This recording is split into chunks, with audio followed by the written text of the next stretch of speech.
bad. Now, I will tell you what I am going to do to my vineyard. I will take away its hedge, and it will be destroyed. I will break down its wall, and it will be trampled.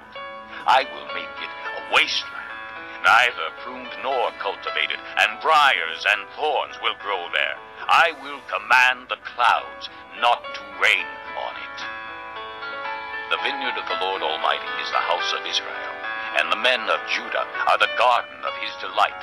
And he looked for justice, but saw bloodshed, for righteousness, but heard cries of distress. Woe to you who add house to house and join field to field till no space is left, and you live alone in the land. The Lord Almighty has declared in my hearing.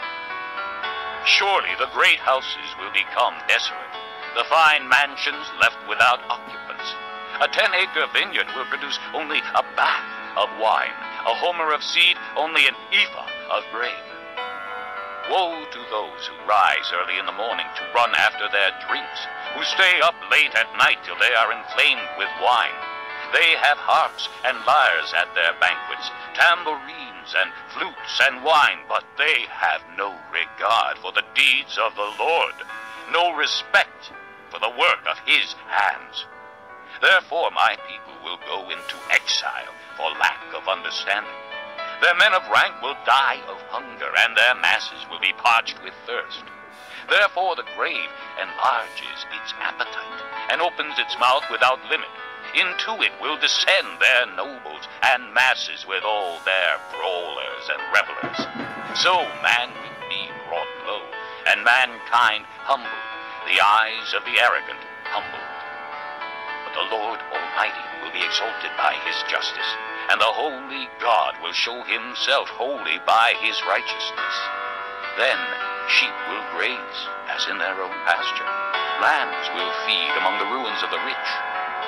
Woe to those who draw sin along with cords of deceit and wickedness as with cart ropes. To those who say, "Let God hurry. Let him hasten his work so we may see it. Let it approach. Let the plan of the Holy One of Israel come so we may know it."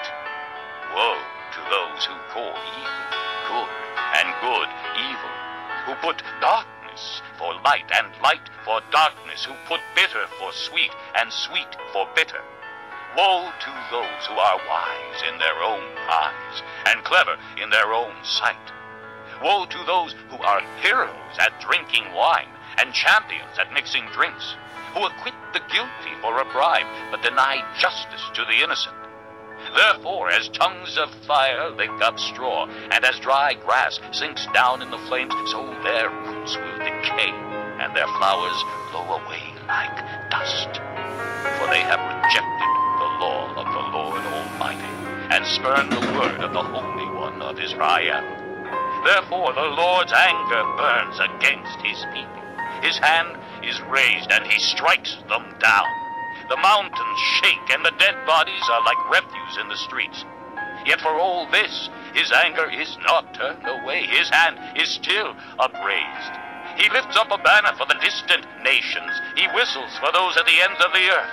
Here they come, swiftly and speedily. Not one of them grows tired or stumbles. Not one slumbers or sleeps. Not a belt is loosened at the waist. Not a sandal thong is broken. Their arrows are sharp. All their bows are strung. Their horses' hoofs seem like flint. Their chariot wheels like a whirlwind. Their roar is like that of the lion. They roar like young lions. They growl as they seize their prey and carry it off with no one to rescue. In that day they will roar over it like the roaring of the sea. And if one looks at the land, he will see darkness and distress. Even the light will be darkened by the clouds. Chapter 5. I will sing for the one I love a song about his vineyard. My loved one had a vineyard on a fertile hillside. He dug it up and cleared it of stones and planted it with the choicest vines. He built a watchtower in it and cut out a winepress as well. Then he looked for a crop of good grapes